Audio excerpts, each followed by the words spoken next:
Hi everyone, welcome back to my channel. कैसे हैं आप सब लोग? I hope everybody is doing well. So guys, let's start today's video. So आज का वीडियो हमारा राहु केतु की सीरीज़ पे कंटिन्यू है। और जैसे कि मैंने आप लोगों से बोला था कि नेक्स्ट होगा Rahu in 10th house and Ketu in 4th house.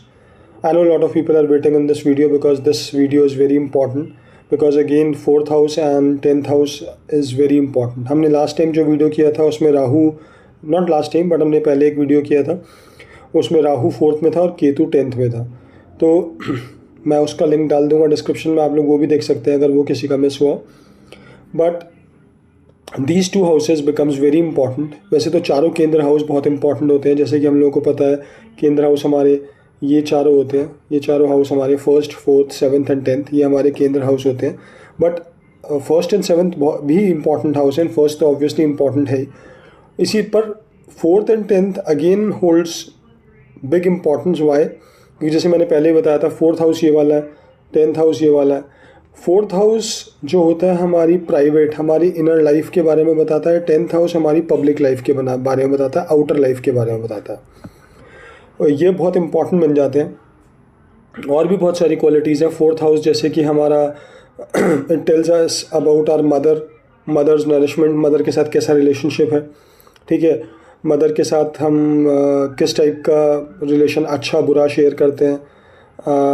Good things about your mother also related to your mother's health. आपकी मदर की हेल्थ अगर हमें देखनी है यहाँ से पता लग जाएगी। किसी की हैप्पीनेस अगर देखनी है तो यहाँ से पता लग जाएगी। How content he is from the life वो यहाँ से पता लग जाएगा। फॉरेन ट्रैवल्स भी इस हाउस से देखे जाते हैं। ठीक है, because this is the house of your homeland. ठीक है, दैट इज़ वाई अगर यहाँ पर मेलेफिक्स का ज़्यादा असर है तो जनरली हम लोग प्रेडिक्ट कर देते हैं। बट अगेन मैं जैसे बोल रहा हूँ, जनरली प्रेडिक्शन इज़ कि लोगों के ऑन साइड जाने के, फॉरेन जाने के चांसेस, अब्रॉड जाने के चांसेस काफ़ी ज़्यादा होते हैं। नॉट नेसेसरली, क्योंकि बहुत सारी चीज़ें अलग अलग फैक्टर्स पर डिपेंड करती हैं। But that is not the topic of discussion for today. Again जब हम आते हैं 10th हाउस में, तो 10th हाउस सबको पता है it is one of the most important and I consider it to be most important because इसमें प्लानट का होना बहुत अच्छा होता है। हैविंग सेड दैट, अगर नहीं है किसी का तो भी इसका मतलब ये नहीं है कि उसकी लाइफ में चीज़ें ख़राब हैं। बट येस, ऑब्वियसली यहाँ प्लानट होना इसलिए इम्पॉर्टेंट है because this is the house which हम जिसको बोलते हैं कि जब सन अपने पीक पे होता है ना तो ये हाउस जो है सबसे ज़्यादा इसके ऊपर अटेंशन होती है। तो the planet sitting in there gets most reflected. तो ये यहाँ पर जो प्लैनेट्स बैठते हैं वो आपकी लाइफ में काफ़ी ज़्यादा इंपॉर्टेंस होल्ड करते हैं। I am sorry. कुछ हाउसेस को मैंने पहले ही बताया था उपचय हाउस बोलते हैं, विच इन गेट्स बेटर विद टाइम। ठीक, वो कौन कौन से हाउस होते हैं? वो होते हैं हमारे 3, 6, 10 एंड 11। बट एक चीज़ आप हमेशा ध्यान रखना, अगर 10th हाउस में प्लैनेट्स नहीं हैं तो 3, 6, 11 जो है वो उपचय की तरह बिहेव नहीं करते। उपचय बनने के लिए 10th हाउस में प्लैनेट्स होना ज़रूरी है। This is the condition which most of us does not know. ठीक, हम लोग जनरली कंसीडर करके चल देते हैं 3, 6, 11 को उपचय, पर ऐसा नहीं होता। तो यहाँ पर भी, और वैसे तो 11th को सबसे अच्छा उपचय माना जाता है, but 10th again is the most important उपचय हाउस ऑल्सो। क्योंकि 10th हाउस आप क्या होता है? आपका करियर का हाउस है, आपकी ग्रोथ का हाउस है, आपकी पब्लिक इमेज का हाउस है, आप लाइफ में कितना प्रोग्रेस करोगे उसका हाउस है। ठीक है, ये काफ़ी सारी चीज़ें बताता है आपके बारे में, आपका स्टेटस, आप लाइफ में कितना राइज कर सकते हो, कितना प्रोग्रेस कर सकते हो, कितना आपके अंदर अपने करियर को लेके एक जज्बा है, जो चीज़ें होती हैं। बट अगेन सिर्फ यहाँ पे प्लैनेट बैठने से ही मैं नहीं बोल रहा हूँ कि आपका करियर ग्रोथ या बाकी चीज़ें पता लगेंगी। Obviously there are aspects. 4th house से डायरेक्टली एक्सपेक्ट होता है ये हाउस, राइट? तो वहाँ पे प्लैनेट बैठने से फ़र्क पड़ जाता है। फिर मून की राशि से, मून की राशि बोल रहा हूँ, मून के लगन से हम लोग देख लेते हैं। मून को लगन बना के, मून लगन से हम लोग देखते हैं कि 10th हाउस कौन सा पड़ रहा है, उसमें क्या प्लैनेट्स हैं, तब क्या रिफ्लेक्शन आ रहा है। बहुत सारी चीज़ें होती हैं, सिर्फ एक ही चीज़ नहीं। But coming back to our topic of discussion today, so Rahu in 10th house and Ketu in 4th house. हमने 4th और 10th के बारे में बात कर ली। अब राहु और केतु सबको पता है, हम लोग हर बार वीडियो में डिस्कस करते हैं कि केतु जो होता है it's kind of a detachment, Rahu is attachment. Ketu हमें उन चीज़ों में, हम पास्ट लाइफ में ऑलरेडी हम लोग उसको एक्सपीरियंस करके आ चुके हैं। Rahu is the focus for this life, या ये कह लो फोकस भी नहीं तो राहु आपको उस तरफ लेके जाएगा ज़्यादा से ज़्यादा। ओके, नाउ अब राहु और केतु के बैठने से इन हाउसेस पे क्या इफेक्ट पड़ता है वो हम बात करते हैं। सबसे पहले अगर आप देखो तो फोर्थ हाउस मैंने क्या बताया, fourth house is the house of your mother's health, your homeland, your internal happiness. अब ये सब चीज़ें आप पहले लाइफ में ना एक्सपीरियंस बहुत अच्छे से करके आ गए हो, तो इस लाइफ में ऐसा नहीं है कि जिनका केतु बैठ जाएगा फोर्थ हाउस में वो अपनी मदर से डिटैच हो जाएंगे। No, yes there could be a possibility but not 100% कि ऐसा होगा, क्योंकि कोई भी चीज़, मैंने हमेशा बोला कि एक चीज़ को देख के हम एस्ट्रोलॉजी में 100% नहीं बोलते बट चांसेस आर कि मदर बेटे का रिलेशनशिप थोड़ा सा डिटैच हो अगर सिर्फ केतु बैठा हुआ। फोर्थ हाउस में केतु के बैठने से आप क्या कहते हैं अपने होमलैंड से दूर रह सकते हो, काम की वजह से रह सकते हो, मदर से भी हो सकता है आपको अटैचमेंट हो, ऐसा नहीं है कि डिटैचमेंट ही होगा या मदर को आपसे होगा, but detachment in the sense कि आप उनसे हो सकता है मोस्ट ऑफ द टाइम दूर ही रहो। क्यों? क्योंकि केतु के बैठने से हो सकता है, अगर आप 10th हाउस में देखो तो 10th हाउस में राहु चला गया, राहु जो है आपको 10th हाउस की तरफ खींचेगा, your outer life rather than your inner life. तो आप इनर लाइफ से दूर रहोगे, थोड़ा सा डिटैच रहोगे क्योंकि ये आप पास्ट लाइफ में काफ़ी कुछ करा है इसके बारे में। अभी केतु के यहाँ बैठने से एक चीज़ और होगा कि आपका क्या कहते हैं, जैसे मैंने बताया कि आप घर से दूर रहोगे। एक चीज़ और हो सकती है कि कुछ लोगों के साथ, नॉट विद एवरीबडी, बट इसको प्लीज़ नेगेटिव मत लेना, कि ऐसा हो सकता है काफ़ी सारे लोगों के साथ कि उनकी मदर का उनके बचपन में ही दे गॉट सेपरेटेड, या तो सेपरेट या फिर मदर को कुछ प्रॉब्लम हो के may be mother is still not alive. ठीक है, उन लोगों की ऐसा भी हो सकता है। बट अगेन मैंने जैसे बोला कि प्लीज़ इसको आप एक डायरेक्ट कंडीशन मत मानना कि ये केतु बैठ गया तो ऐसा ही होगा कि उनकी मदर की हेल्थ ख़राब रहेगी या मदर में भी जल्दी उनका लाइफ एक्सपेक्टेंसी कम होगी या कुछ इस टाइप से। ऐसा डायरेक्टली हमें कुछ नहीं लेना है। There are lot of other things to be considered, but yes these are the basic rules when Ketu sits in the fourth house. ठीक, अब आते हैं हम राहु का 10th हाउस में। 10th हाउस जैसे मैंने आपको बताया कि करियर है, आपकी प्रोग्रेस है, आपकी पब्लिक इमेज है, हाइट्स, आपके करियर को आप कितना राइज करना चाहते हो या कितना राइज कर पाओगे। देखो एक चीज़ होती है कि आप कितना पहुंचोगे ऊपर, और एक होता है आपके अंदर कितना जज्बा है पहुंचने का ऊपर, राइट। राहु जो है ना उस जज्बे को बढ़ाता है। अब आप पहुंचोगे कितना वो अलग फैक्टर से डिपेंड करता है, उसके बारे में मैंने दशांशा में भी काफ़ी सारी वीडियोस बनाई हैं और हम दशांशा के ऊपर और भी वीडियोस बनाएंगे, बिकॉज हमको ये चेक करना है कि कौन कितना राइज कर सकता है अपने करियर में, कौन कितने प्रोफेशन के बारे में मैंने आपको ऑलरेडी वीडियो बनाई है। Please go and watch those videos अगर आपने नहीं देखी है। Those are very important videos for your career. But Rahu आपके अंदर वो जज्बा पैदा करता है, तो जिनके अंदर भी 10th हाउस में, जिन लोगों के भी 10th हाउस में राहु बैठा होगा, वो लोग के अंदर एक जिसे बोलते हैं ना कि एक बहुत जज्बा होगा कि हाँ हमें कुछ करना है, हमें कुछ बनना है। अब बन पाते हैं नहीं पाते हैं, उस हाइट पे पहुँचते हैं नहीं पहुँचते, that is the different question. But सबसे पहले Rahu will give you that kind of एक मोटिवेशन कह लो या जज्बा, जो भी समझ लो आप। ठीक है, ज़्यादातर लोग राहु के 10th हाउस में बैठने से डेफिनेटली अपने करियर उनका, क्योंकि राहु क्या चीज़ों को एक्सपैंड करता है, राइट, चीज़ों को एम्पलीफाई करता है। जहाँ भी बैठ जाता है, अकेला बैठा है तो जिस प्लैनेट के साथ बैठा है तो उस प्लैनेट को करेगा। दूसरा, राहु और केतु जिस साइन में बैठते हैं ना वो उस प्लैनेट की तरह भी बिहेव करते हैं। ठीक, अब राहु यहाँ पे बैठ के आपके करियर को एक्सपैंड करेगा, आपको अच्छा करियर देगा, एक बड़ा करियर देगा। ठीक, अब आप राइज कितना करते हो वो मैंने बताया कि वो डिफरेंट तरीक़ों से चेक होता है।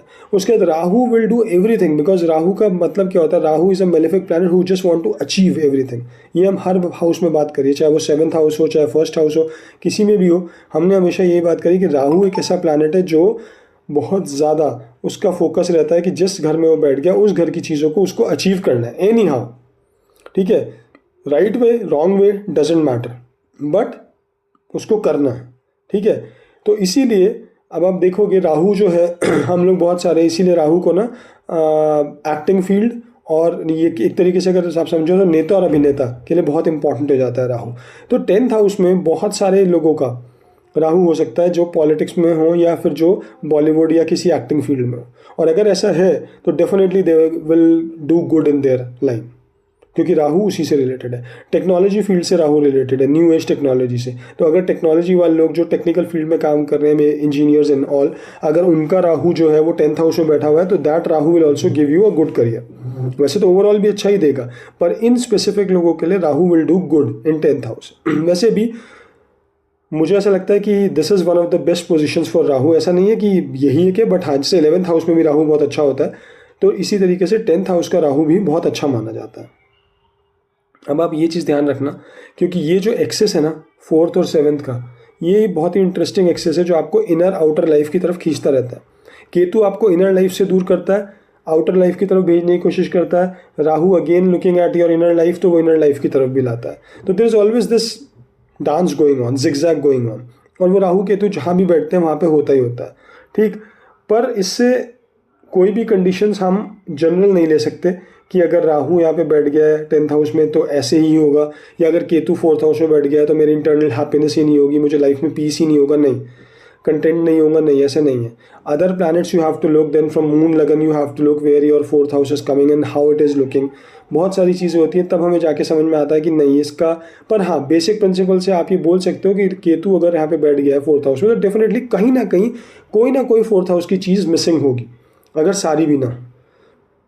केतु 4th हाउस में बैठने से डेफिनेटली फॉरेन अब्रॉड ट्रैवल देता है, ठीक है। एक चीज़ और समझनी चाहिए हम लोगों को कि ये जो प्लैनेट्स होते हैं ना, कहीं भी बैठे हुए हों। अब कई बार क्या होता है, किसी की जन्म पत्री में बहुत बढ़िया कोई राजयोग बना हुआ होता है, ठीक है। फॉर एग्जाम्पल गज केसरी राजयोग बना होता है, जो जुपिटर और मून के या तो इकट्ठे बैठने से बनता है, या फिर उनके 1st 4th 7th 10th उन एक दूसरे के केंद्र में बैठने से बनता है, ठीक है। अब आप ये समझो कि गज केसरी राजयोग बहुत अच्छा होता है, राइट। अब गज केसरी राजयोग बनने का मतलब है कि इंसान के पास पैसा ही पैसा होगा, पर ये ज़रूरी नहीं है कि जिन जिन की जन्मपत्री में गज केसरी राजयोग हो वो सब मिलियनर्स हो, नहीं, ऐसा नहीं होता। मैंने कई लोगों को देखा है गज केसरी राजयोग होने के बाद भी they are even struggling for their daily needs. ऐसा क्यों होता है? ऐसा इसलिए होता है, सबसे पहले तो राजयोग देखना पड़ता है कैसे बन रहा है। दूसरा इंपॉर्टेंट चीज़ जो मैं इस टॉपिक से रिलेट कर रहा हूँ वो ये है कि कोई भी राजयोग, कोई भी प्लैनेट अपने फ्रूट्स कब देता है? The most important timing is mahadasha, antardasha, and most important is mahadasha. अब अगर आपकी लाइफ में उन प्लैनेट से रिलेटेड महादशा आ ही नहीं रही है, तो आप ये समझ लो पहले ही 50% तो आपका वैसे ही कम हो गया। अब राहु 10th हाउस में बैठा है, सपोज करो आपकी लाइफ में राहु की महादशा आनी ही नहीं है, तो आपको वो रिजल्ट्स नहीं देगा उतने 10th हाउस के। अगर और फिर मान लो आप राइट टाइम पे भी आनी ज़रूरी है। अब आप पहुंच गए हो एज ऑफ 70 और may be 80 towards the end of the life, और वहाँ पे जाके राहु की दशा शुरू हो रही है, आपको लगता है वो क्या रिजल्ट देगी आपको? ठीक, राहु की अंतरदशा जब भी आएंगी वो आपको बेनिफिट देंगी, बट अंतरदशा का अपना एक लिमिटेड पीरियड होता है, और अंतरदशा उतना रिजल्ट नहीं देती जितना महादशा देती है, because mahadasha has the strongest holding power. तो कोई भी चीज़ चार्ट में होने के लिए महादशा अंतरदशा का आना जरूरी है, स्पेशली महादशा का। केतु अगर 4th हाउस में बैठा है तो ज़रूरी नहीं है वो 4th हाउस के रिलेटेड चीज़ें आपको डिटैच कराएगा अनटिल अनलेस केतु की महादशा आ जाए। केतु की महादशा में डेफिनेटली वो रिजल्ट्स देगा जिसके बारे में हमने अभी बात की है, ठीक है। तो इसी तरीके से कोई भी प्लैनेट या राहु केतु, जब भी हमने जितने भी हाउसेस में आप तक डिस्कस करें हैं, उन सब में यही होता है। ज़रूरी नहीं है कि 7th हाउस में केतु बैठ के मैरिज ब्रेक देगा ही देगा, ठीक है। उसके लिए पहली बात तो और बहुत फैक्टर्स होते हैं, बट अगेन केतु की महादशा अगर आ गई और केतु 7th हाउस में बैठा हुआ है तो डेफिनेटली वो मैरिज की प्रॉब्लम्स देगा। ब्रेक देगा नहीं देगा वो एक अलग चीज़ है, पर मैरिज रिलेटेड इश्यूज जरूर देगा अपने इस महादशा में आके, ठीक है। तो हमें ना इसी तरीके से चीज़ों को एनालाइज करना चाहिए। स्पेशली मेन ट्रिगरिंग इवेंट्स जो होते हैं वो महादशा और अंतरदशा के होते हैं, तो वो आने बहुत ज़रूरी है, ठीक। तो इसीलिए मैं आपको समझाना चाहता हूँ कि कोई भी चीज़ प्लीज़ ब्लैक एंड वाइट या सिंपल फंडामेंटल एक लेके कि केतु यहाँ पे बैठ गया है, राहु यहाँ पे बैठ गया है, ये प्लैनेट यहाँ पे बैठ गया, या जुपिटर मेरा एक्सल्टेड हो गया, या मेरा वीनस जो है वो नीच का हो गया, तो मेरे को कोई रिलेशनशिप्स नहीं मिलेंगे, नहीं, ऐसा नहीं होता। हर कोई भी चीज़ ब्लैक एंड वाइट नहीं एस्ट्रोलॉजी में काम करती। There are multiple principles working behind it and we have to observe and check those principles. और महादशा अंतरदशा तो सबसे इंपॉर्टेंट है, और हम विमशोत्री में देखते हैं वो चीज़, ठीक है। तो गाइज प्लीज़ चीज़ों को समझें, एनालाइज करें, एंड देन उसके बेस पे उसका रिजल्ट निकालने की कोशिश करें। Not just rush after the things कि एक चीज़ देख ली या पढ़ ली और हम उसके पीछे भागने लगे। बहुत सारे लोग ऐसे ही करते हैं, and that is where we miss the major important things, और तब वहाँ पे प्रेडिक्शंस गलत जाती हैं और फिर हम एस्ट्रोलॉजी जैसी साइंस को ब्लेम करते हैं कि एस्ट्रोलॉजी इज़ नॉट गुड। ठीक है, ऐसा नहीं है। ये बहुत एंशिएंट साइंस है, इसका एक्चुअल में इसके रिजल्ट्स हैं।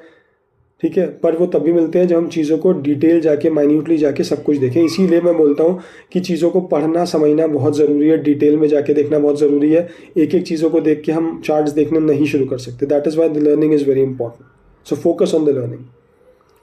ठीक, दूसरी चीज़ अभी मैं थोड़ा सा मैं जैसे obviously everybody is a student of astrology, चाहे वो कितनी भी लेवल पे पहुँचे। मैंने ऐसे ऐसे बड़े बड़े एस्ट्रोलॉजर्स की बात सुनी है जो इतना ज़्यादा जानते हैं जिसका हम लोग इमेजिन भी नहीं कर सकते। बहुत बड़े बड़े एस्ट्रोलॉजर्स हैं, वो भी यही बोलते हैं और बोला है उन्होंने by the end of the time they were in this world कि they are always been the student of astrology. तो it's a never ending process, you always have to keep updating yourself. So इसी तरीके से मैं जैसे ये videos ला रहा हूँ आपके लिए, मैं एक और बहुत इंपॉर्टेंट सीरीज़ लाऊंगा। अभी मैं खुद उसके बारे में पढ़ रहा हूँ। एक दशा होती है, योगिनी दशा बोलते हैं उसे। उसके results are tremendous, even better than Vimshottari dasha, to predict the events in your life. तो इसलिए वो भी मैं आप लोगों के लिए लाऊंगा और भी कई सारी सीरीज़ लाऊंगा। So please just do watch the videos and try to learn as much as possible. Okay, so चलिए गाइस, ये मेरा एक एनालिसिस था Rahu in 10th house and Ketu in 4th house. I hope you like the video.